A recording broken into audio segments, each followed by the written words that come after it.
یا ان کی بات نہیں مانیں گے یا ان کو وارننگ دینے کی ضرورت پڑ رہی ہے تو پھر مشکلات جو ہیں وہ ان کے لیے زیادہ بڑھیں گی. پاکستان کے لیے تو بڑی ہوئی ہیں, پاکستان تو ان کے خلاف ایکشن لے گا, لیکن ان کو زیادہ مسائل کا سامنا ہوگا دنیا بھر میں.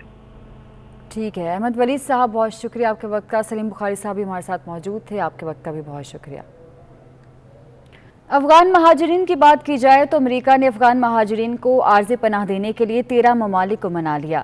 امریکی وزیر خارجہ کی جانب سے جاری بیان میں کہا گیا ہے کہ امریکہ میں آباد ہونے کی کلیئرنس ملنے تک افغان مہاجرین عارضی پناہ گاہوں میں قیام کریں گے. مہاجرین کو کینیڈا، قطر اور البانیہ سمیت 13 ممالک میں رکھا جائے گا. بلنکن نے مزید کہا کہ کچھ ممالک نے انخلاء کے دوران مہاجرین کو راہداری دینے کا وعدہ بھی کیا ہے. ان ممالک میں ترکی، متحدہ عرب امارات، بحرین، برطانیہ اور جرمنی سمیت 12 ممالک شامل ہیں. اور اپڈیٹ کریں گے آپ کو صحافیوں کے حقوق کے تحفظ اور آزادی صحافت سے متعلق از خود نوٹس پر قائم مقام چیف جسٹس امرتا بندیال نے 5 رکنی بینچ تشکیل دے دیا. بینچ میں جسٹس اعجاز الاحسن، جسٹس منیب اختر، جسٹس قاضی امین اور جسٹس محمد علی مظہر شامل ہیں، جبکہ جسٹس امرتا بندیال کی سربراہی میں 5 رکنی بینچ 23 اگست کو سماعت کرے گا. جسٹس قاضی فائز عیسیٰ نے پریس ایسوسی ایشن آف سپریم کورٹ اور دیگر صحافیوں کی درخواست پر نوٹس لیا تھا. تاہم نوٹس لینے والے جج جسٹس قاضی فائز عیسیٰ کو 5 رکنی لارجر بینچ میں شامل نہیں کیا گیا. 5 رکنی لارجر بینچ از خود نوٹس لینے کی وضاحت کے لیے قائم کیا گیا ہے. بینچ از خود نوٹس لینے کے اختیارات کا تعین بھی کرے گا. جسٹس قاضی فائز عیسیٰ نے از خود نوٹس 26 اگست کو اپنے بینچ میں مقرر کرنے کا حکم دیا تھا.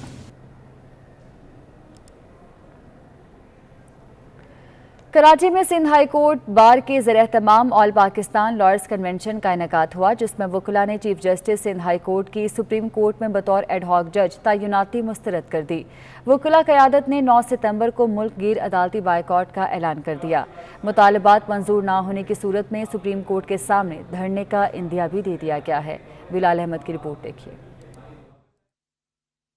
سندھ ہائی کورٹ بار کی جانب سے ججز کی تعیناتی کے ایجنڈے پر ملک گیر وکلاء کنونشن ہوا، جس میں سپریم کورٹ بار کے صدر لطیف آفریدی، پاکستان بار کونسل کے وائس چیئرمین خوشک دل Khan, Sindh high court bar کے صدر بیرسٹر صلاح الدین احمد، وکلاء رہنما حامد خان، یاسین آزاد، علی احمد خان، علی احمد کرد، سردار لطیف کھوسا اور دیگر نے اپنے خطاب میں آئندہ کنونشن 26 اگست کو ملتان اور 9 ستمبر کو اسلام آباد میں کرنے کا اعلان کیا. کسی کے لیے آپ نے قانون اور بنا لیا، اپنے رولز اور بنا لیے، کہ دوسرے کے لیے ایک بنا لیا.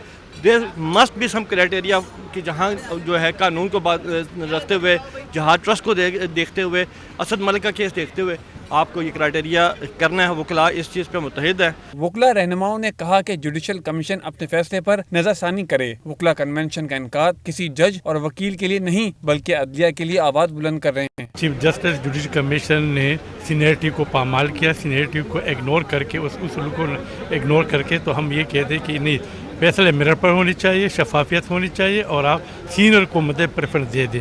کرائٹیریا ہے جس کی بنا پر من پسند لوگوں کو اوپر لیا جا رہا ہے اور سینئر موسٹ کو نظر انداز کیا جا رہا ہے. اس سے عدلیہ تباہ ہو جائے گی، ادارے تباہ ہو جاتے ہیں. عائشہ ملک صاحبہ کو ابھی لے کر جا رہے ہیں، ان کو لے کر جا رہے ہیں آپ کنفرم جج. یہ کتنی بڑی زیادتی ہے، اپنے ہی چیف جسٹس کے ساتھ جسٹس نہیں کر رہے ہیں، تو اسی کے لیے یہ احتجاج ریکارڈ کرایا ہے. وکلاء رہنماؤں نے واضح کیا کہ اگر مطالبات منظور نہ ہوئے تو سپریم کورٹ کے سامنے دھرنا دینے جیسا سخت فیصلہ کیا جا سکتا ہے. کراچی والے پانی کی بوند بوند کو ترس گئے. ملیر، کورنگی، لانڈھی سمیت کئی علاقوں میں پانی نایاب ہو گیا. دھابیجی پر سپلائی پائپ لائن بحال ہونے کے باوجود پانی کی فراہمی مکمل بحال نہ ہو سکی. عوام کو ٹینکر مالکان کے آسرے پر چھوڑ دیا گیا. تفصیلات بتا رہے ہیں دانیال صدیقی اپنی اس رپورٹ میں. جمعے کی صبح دھابیجی پمپنگ اسٹیشن میں بجلی کی بریک ڈاؤن کے سبب 72 انچ کی قطر لائن پھٹی، جس کے سبب گلشن اقبال، شاہ لطیف ٹاؤن اور کورنگی کے مختلف علاقوں میں پانی کی فراہمی متاثر رہی. واٹر بورڈ انتظامیہ نے پائپ لائن کا مرمت اور متاثرہ علاقوں میں متبادل پائپ لائن سے پانی کی فراہمی کا تو دعویٰ کیا ہے، مگر شہری آج بھی پانی کو ترس رہے ہیں. کورنگی کے مکینوں کا کہنا ہے کہ لائن سے پانی کی فراہمی نہ ہونے کے سبب ان کی آدھی کمائی پانی کے حصول کی مد میں خرچ ہو جاتی ہے. ابھی بھی پریشانی ہے، کوئی پانی نہیں آ رہا ابھی تک بھی، اور کافی دنوں سے نہیں آ رہا، بہت پریشان ہے۔ 10-15 سالوں سے یہاں پر پانی نہیں آ رہا ہے، پانی کا بہت یہاں پر پریشانی ہے۔ ادھر جو ہے نا پانی کا بہت مسئلہ ہے، ادھر پانی اتنا ہم کماتے نہیں ہے جتنا پانی دینا پڑتا ہے۔ پانی کے لیے ترستے شہریوں کا کہنا ہے کہ صاف پانی ان کا حق ہے۔ حکومت کو چاہیے وہ صاف پانی ان کے گھروں تک پہنچائے تاکہ وہ روز روز کی آزمائش سے جلد از جلد چھٹکارا حاصل کر سکیں۔ سابق وفاقی مشیر اور رہنما پیپلز پارٹی ڈاکٹر عاصم حسین کی اہلیہ ڈاکٹر زرین 66 برس کی عمر میں انتقال کر گئیں۔ وہ طویل عرصے سے کینسر کے مرض میں مبتلا تھیں۔ ان کی میت آج شام 4 بجے نارتھ ناظم آباد سے ان کی رہائش گاہ سے اٹھائی جائے گی، جبکہ نماز جنازہ بعد نماز عصر لنک روڈ سپر ہائی وے پر ضیاء الدین یونیورسٹی کیمپس کی مسجد میں ادا ہوگی۔ تدفین بھی مسجد کے احاطے میں کی جائے گی جہاں ڈاکٹر عاصم کی والدہ بھی مدفن ہیں۔